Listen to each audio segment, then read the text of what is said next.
Thanks for joining me again. Today we're going to talk about the 4 canons of taxation. What? Yeah, no one has ever heard of the 4 canons of taxation, and if they have, they don't think about them anymore. And if they do think about them, they definitely don't think about them in context when they're actually dealing with taxes. Instead, it's just kind of a topic that is taught, but they're so important because the 4 canons of taxation are actually the issues that everybody is talking about today with tax reform. And yet it's more like that subconscious thought that you react upon, but you have no idea what's actually happening.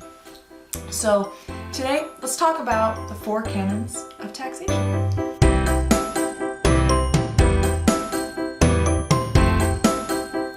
So the 4 canons of taxation were developed by a man by the name of Adam Smith in the 18th century.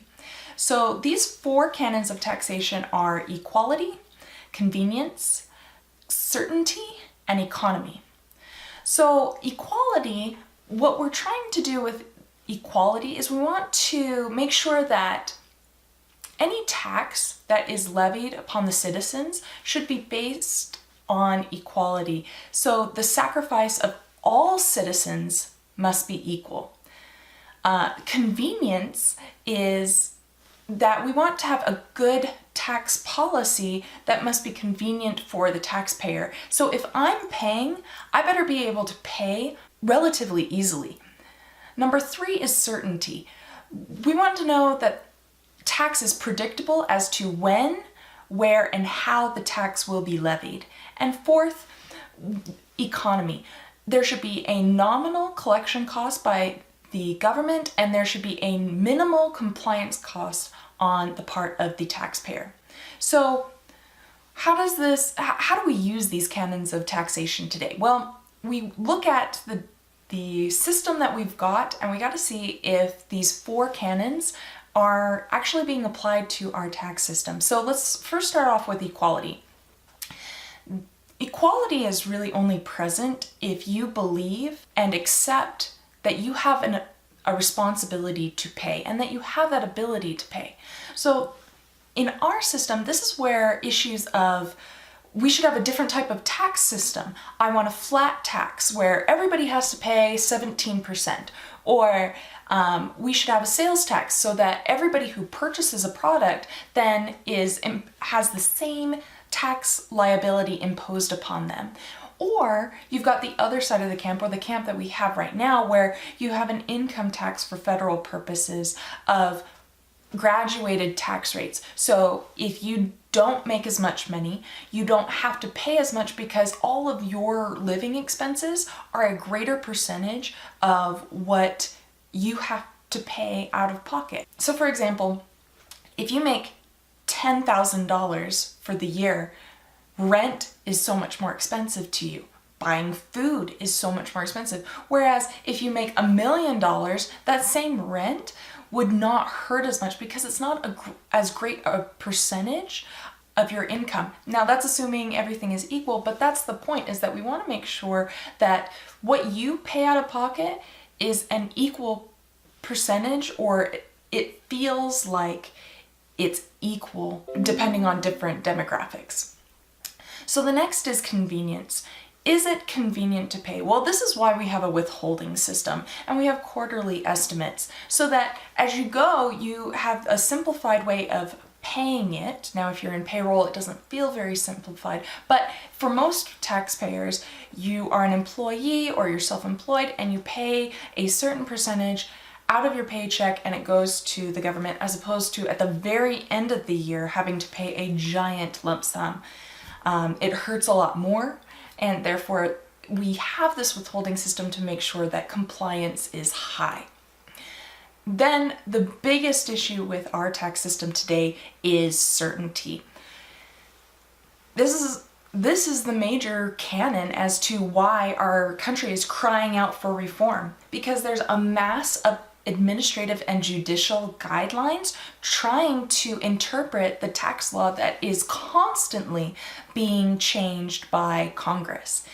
We're not able to answer all of the questions.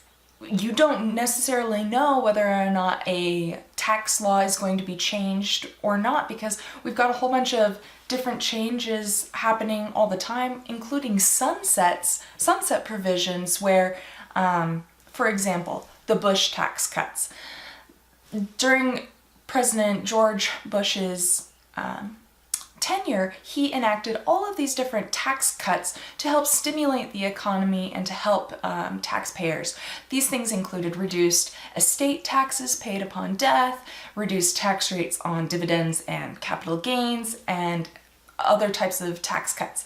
Well, there was a sunset imposed in 2010, and so during President Obama's tenure, he then had, and the Congress during that time had to determine whether or not they were going to remove the tax cuts and allow the tax rates to go up, or if they were going to enact them affecting the budget. And so during 2010, we had no idea what our taxes were going to be the next year. And in 2017, we're having the same issue with healthcare, trying to figure out, is there going to be a tax? Is there not going to be a tax? Now, by the time you see this, we may have already had that answer, but during the recording of this video, we don't know what the answer is going to be, and that's very scary for a lot of Americans who rely upon their healthcare. That's the biggest issue among our tax system. And then the last issue with economy, or the canon of economy. Government costs are not all that bad. Government costs for collecting federal taxes amount to less than 0.5% of the revenue that is incurred or that is collected. However, the complexity of the current tax structure does impose a hefty compliance cost on taxpayers in the form of purchasing tax software or hiring a tax professional. And so when you're looking at the current system, there are some problems, and they stem from these 4 canons of taxation. And so when you are looking at tax bills and proposed changes, it's important, and you're having discussions over dinner or whatnot, it's important to have these canons of taxation in mind to ensure, number one, let's say you're a congressman. You're not going to lose your job if you make sure that you're following these 4 canons of taxation. Number 2, we want to make sure that it's fair and equitable, because we want to treat all and have equitable treatment among all the demographics. And then also, what's the purpose of this tax? It's to pay for the expenses of the government. So we want to properly do so. So that's our discussion for today on the 4 canons of taxation. If you liked this, please give it a thumbs up and hit the subscribe button. And if you have any questions, feel free to contact us in the comments below, or feel free to email me at centerfortaxstudies@gmail.com.